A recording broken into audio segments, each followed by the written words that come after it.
tuned in to Repco Muscle Garage, the home of New Zealand's toughest muscle cars, hot rods and street machines.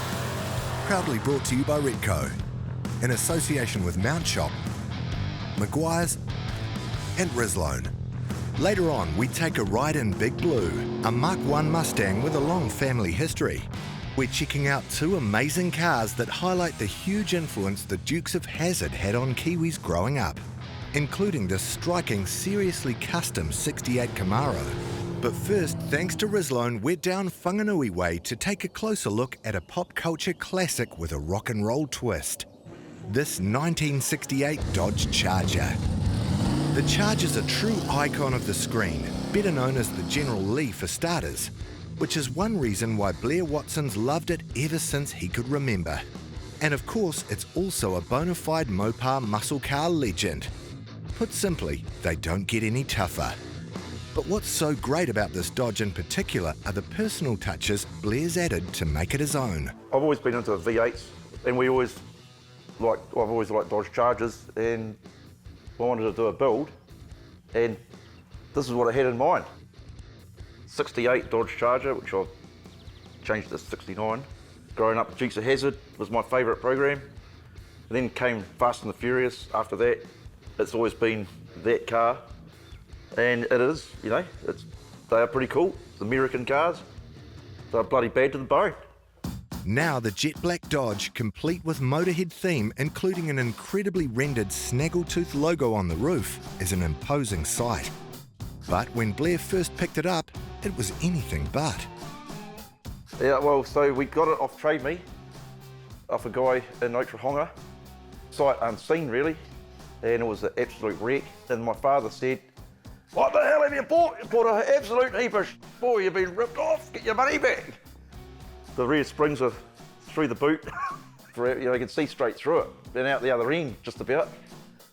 Pretty nervous, really, but a mate of mine, Bruce Dighton, excellent welder and panel beater, he whacked it into shape. Over time, I couldn't even look at it for a while till he got it bloody in shape again and got some decent bones, to work on, and we're away from there. After the extensive refabricating on the body was complete, work began on what was to live beneath, with Blair and co basically starting from scratch. What lay ahead was a huge job that proved to be anything but plain sailing. The build has taken about 3 or 4 years, and it's basically been rebuilt. We had to get a bigger and better transmission. Don't really like to say, but it's running a Chev Power Glide in it, which is terrible, but that's the only thing that can handle it. Bigger and better torque converter, better suspension on the back. Even the Eaton diff locker, that didn't handle it, that shit itself. So now it's full spool diff head. The engine was a balls up. They had the wrong pistons in it for a blower, so it was running 10 to 1, and it should be running 9 to 1. It blew up. We've blown it up 3 times. Blair's ideas on the engine were well beyond the stock version the old General Lee's ran.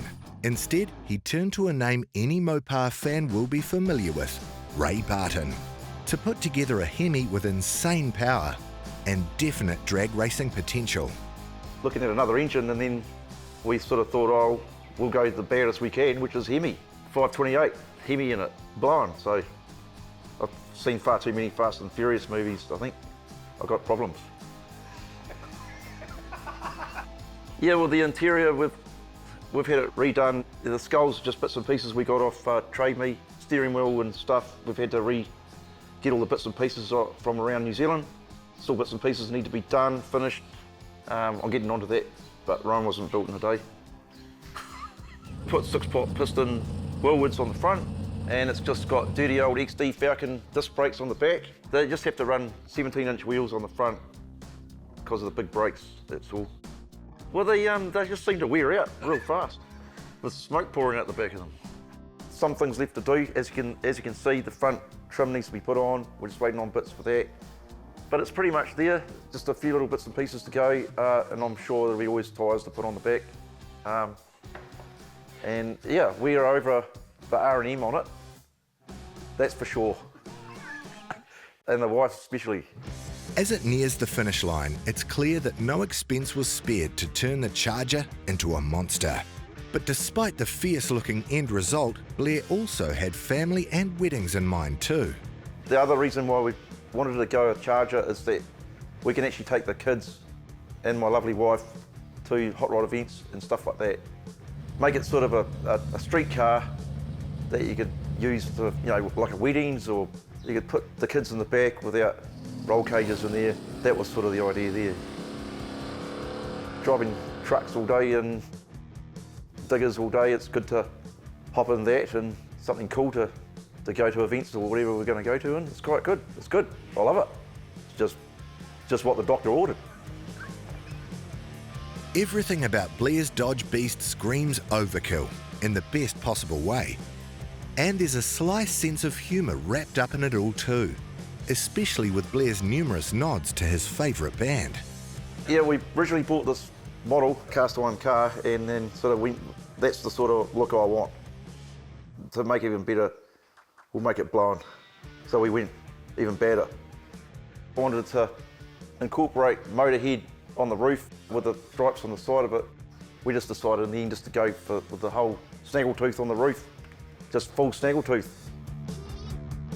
Why Motorhead? Well, why not Motorhead? He's the biggest, baddest bloody rock and roller in the world. He's loud. Sort of trying to wave the flag for Motorhead here because it's everything he was. He's just awesome. The loudest bloody band in the world. The huge sound, the brutal looks. In short, Blair's 68 Charger is cranked up to 11. It's everything you could ever want in a muscle car, guaranteed to be the envy of any bogan who sets eyes on it. So, will Blair ever top this heavy metal masterpiece? This is it. The buck stops here, hopefully. I just love bloody big bad loud V8s, you know. It's just awesome.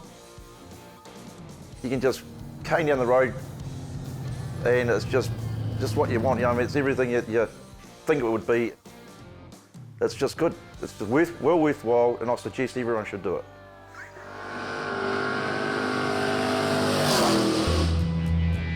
Now, thanks to Maguire's, we're in Auckland to take a look at an eye-catching first-generation Camaro. Its proud owner is Dale Williams, someone who's had a life around cars. He now works in panel beating, but he's had a storied career as a professional driver back in the day, and he's owned plenty of interesting machines over the years too, from a rotary-powered 323 to an NZ V8 touring car. So it's hardly a surprise to hear that he's had a pretty clear idea of exactly what car he's wanted since he was a boy, and that he now actually owns it. Oh, since I was a young kid, you know, Dukes of Hazzards and all those era of cars, I always sort of wanted a 1968 RSS Camaro, you know. It was sort of one of my dream cars, and didn't think I'd ever own one, but doing a whole lot of cars up over the years, from RX3s to VK Commodores and Impalas, and ended up with a car that's sort of my dream car. But despite being exactly what he's always wanted, Dale didn't actually start the Camaro build himself. Instead, thanks to his job, he just happened to be in the right place at the right time, when a golden opportunity unexpectedly presented itself to grab the type of project he'd always dreamed of.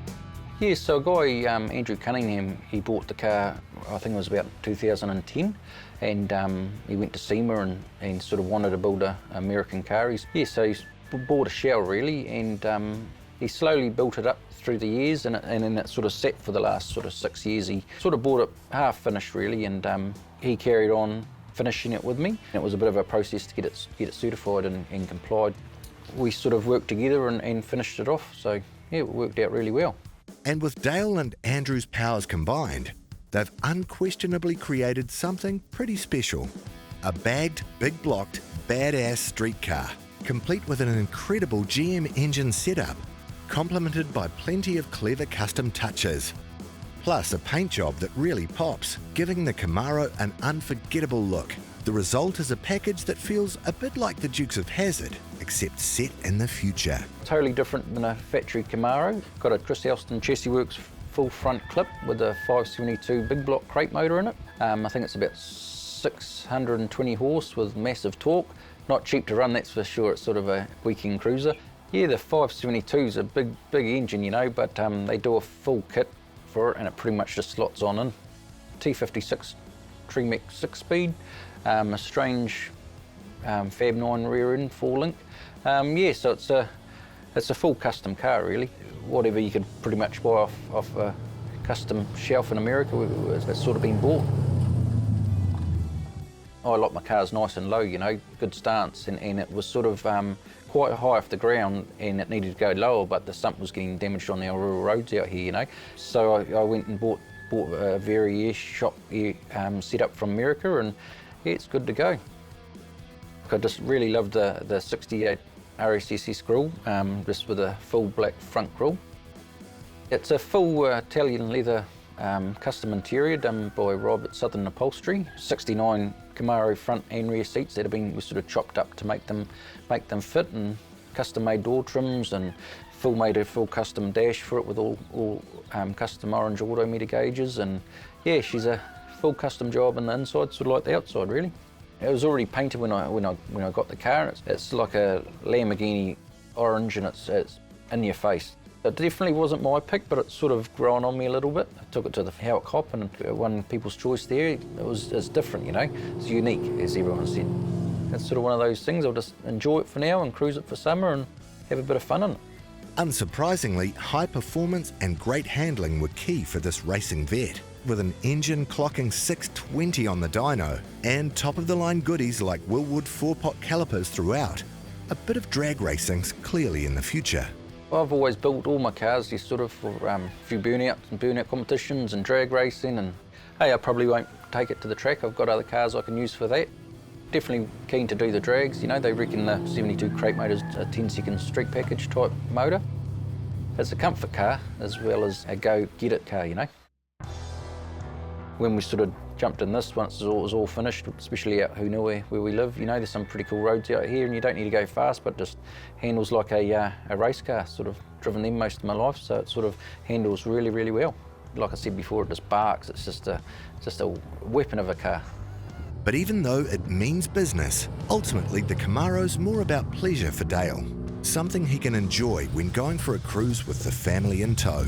I've always wanted to own a 68 Camaro, and now my young fella, he's 8 years old, he's quite fond of the old Camaro, and he tells everyone, oh, look at my Camaro, you know, he's sort of right into it. So it's got a bit of a family affair with my son and my wife. We've already sort of got my eyes looking around for another little project that we can start building together when he's 16. He can have a cool little car like sort of me and my father did. This 68 Camaro is a long-term dream brought to life. But when it comes to cars, you get the sense that Dale never settles for long. And he's already got some ideas percolating on what the next build might look like and who it's for. This is my dream project, you know, but there's a couple of guys that are already keen to buy it off me, and it's sort of, I want to definitely use it for summer and enjoy it. Since I've sort of nearly finished it now, I'm sort of already looking for something else to do, and I'd like to try to buy a Japanese Datsun 1200 or Datsun 1600 for my son. I love building cars and just tattooing on it, really. I get a satisfaction about seeing a car here and seeing what I can do to it finished. I love looking at the end result and going, yeah, I built that, that's cool.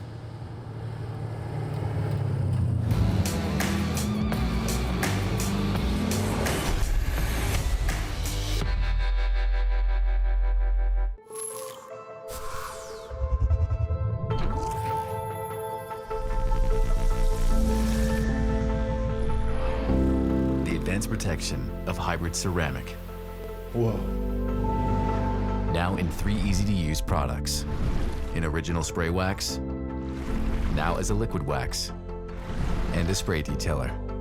Meguiar's hybrid ceramic family with advanced SiO2 technology. Meguiar's, ceramic made easy.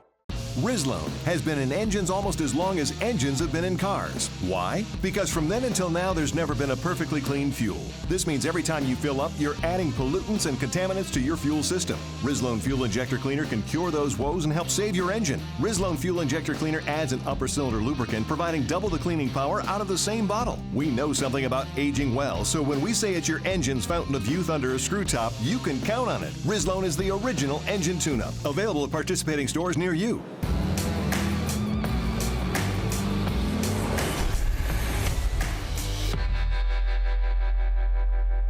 Welcome back to Repco Muscle Garage. Now with a little help from our mates at the Mount Shop, we're off to Matamata to meet Big Blue, a 71 Mark I Mustang that boasts a near lifelong connection to the Reid family. Yeah, it's been with us since 1978. The car came to New Zealand as almost a brand new car in 72. It was 5 years old when I bought it, 1978, and it was with our family for many, many years. It had 351 Cleveland in it. After I'd owned it for a couple of years, it got some 4B heads and some Weber carburetors. I used to drag the car. I used to take it to Pukekohe and Bay Park and race it with Mustang Club. It went everywhere, yeah. And it was the family car, it was the works. So, yeah, part of our family. I am a Mustang tragic. I bought my first Mustang in 1966, which was a 65 convertible, and I've owned a Mustang ever since. So as we speak now, 56 years. That shape, 71 to 73, is that I just fell in love with those way back when they came out, and I had to own one. So that's my shape. I've had several of them, a couple of 429 Super Cobra Jets, etc. But this Big Blue is just a special car. My kids actually physically grew up in it. My son that owns the car now, he is now 41 years of age. He just loved that car. He would spend most of his day in the car. If you went anywhere, he wouldn't get out because he wanted to guard the car. Anyone who walked close to it, he'd yell out the window, you know, cheeky little bugger, but get away from my car, you know. So in his mind, it's always been his car. His life's evolved that he now owns the car. It's good. And the fact that he lives in Perth and I have the car's even better. But Big Blue wasn't passed down directly from father to son as you might expect. When the Reid family shifted south to Matamata, it wouldn't be long before the car attracted the attention of the local policeman for rattling the town shop's windows, no less. Combine that with the practicalities of a growing family, and Colin relented, selling the 71 to an eager family friend. However, when the friend's circumstances changed, Colin would buy back the car, albeit in quite a different state. A body shell missing many of its mechanicals. The intention was a father-son build, but as Colin puts it, Nathan was going through a stage where he was upsetting his father. The only thing I had over him, because he just loves that motor car, just absolutely idolises it, was that if you carry on like this, my friend, I will sell the car back to our friend, who immediately wanted it back again. And my son didn't believe me, so like after about a year, I did. I sold it back to our friend. He went off to Australia to live and devastated, absolutely devastated. But he did keep in touch with our friend and said, if the car's ever to be sold, don't sell it back to Dad, sell it to me. And I don't know how many years later, another 3 years, 4 years later, he got the option to buy it back. So he bought it back, once again, minus all mechanicals, but lovely body and sitting on 4 wheels. Big Blue now sported Steve Levine paintwork, a top quality paint job that still presents this well 2 decades on. With Nathan now calling Australia home, the obvious man to get the car back to its former glory and then some was Dad. Colin, finding himself with his old car, spending money and a list that started with one very crucial component. Right from day one, he was taken to the drags, he was taken to the car racing. Those Weber carburetors on Big Blue, a trip to Christchurch and back, listening to those, it's done something to him. So if he has a problem, it's my fault, but quite a nice problem to have. So that's when this engine was built by Roush. It had to have IDA Webers because he just remembers that sound. He's indoctrinated. End of story. Poor fella. Chose an engine in the end, which was a 7-litre Roush engine, which is basically a 351 Dart block, stroke to 7 litre. It's basically a NASCAR engine without a flat plane crank. It had to have IDA Webers. Roush built that engine for us, ran it up on their dyno once it was built, and they weren't happy with the torque curve that we wanted, so they stripped the engine again and put another camshaft in it. And it's just, it's a rocket ship. It's just over 500 horsepower, 600 pound torque. It's just a pretty fantastic thing, yeah. Now that was supplied to us all done through Matamata Panel Works. The engine came as a turnkey package, also with a twin plate clutch, a TKO 600 gearbox, and a shatterproof bell housing. All came as a package. When it finally got around to turn the key, that thing turned over half a revolution, fired up, and sat there and idled.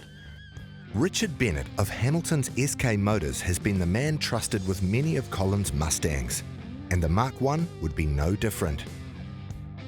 After slotting in the Roush 427 Cuba, Richard brought the engine bay to life with all that custom bracing. A Curry 9-inch diff was sorted from the Chrysler shop, along with a full Willwood brake package, while the big coupe is dropped on Lovell springs and Bilstein shocks. 4 years after the rebuild began, Nathan would take his first drive in his dream car up to the annual Mustang convention in Auckland. The Mark I has been cleaning up at shows ever since, but this 71 is no trailer queen. To us, that's just not what they're built for. No, we drive that car. In fact, I drove it to Christchurch 2 years ago. Just got back from New Plymouth for the Mustang convention down there. So obviously the car's going to get the odd stone chip, but that doesn't matter. Even underneath the car is all highly polished. The whole car's been seam welded, but it's just, I'm just going to go down and get a hoist and just clean it underneath and give it a repolish, that's all. And with 56 years of Mustang ownership and counting, Colin is hoping this special car stays put in the Reed family for many more to come. We've raced cars, still involved with Central Muscle Car. Yeah, it's just in the blood. It is definitely in the blood. And obviously into my kids as well. I have a daughter in Australia that's another petrol head. Like, I'm a Ford man, like absolute blue blood. And so is Nathan. She's not, but she's a petrol head. So, yeah, all good. Yeah, and I have one other son who I named Ford, and he's not into cars. Thanks for watching. We'll see you next week on Repco Muscle Garage. Feel like your car could do with some TLC? No worries, we've got every base covered. Because we could be hooking you up with an incredible prize pack thanks to our sponsors. For a start, there's this massive Maguire's and Rislone Complete Car Care Pack valued at over $760. Thanks to Repco, we've also thrown in this amazing Mech Pro tool chest valued at $724. To stay on top of everything underneath, there's a $500 Mount Shop voucher. And last but not least, you'll also score a year's subscription to NZ V8 magazine. That's a total prize pool of nearly $2,000. To enter, just head over to themotorhood.com and hit the Repco Muscle Garage link on the homepage. The winner will be drawn at the end of the series, so make sure you get amongst, because this prize pack is one major haul. Good luck. Repco Muscle Garage was proudly brought to you by Repco. It starts with the parts. Mount Shop Undercar Specialists. Maguire's, people who love cars love Maguire's. And Rislone, high performance additives for high performance vehicles.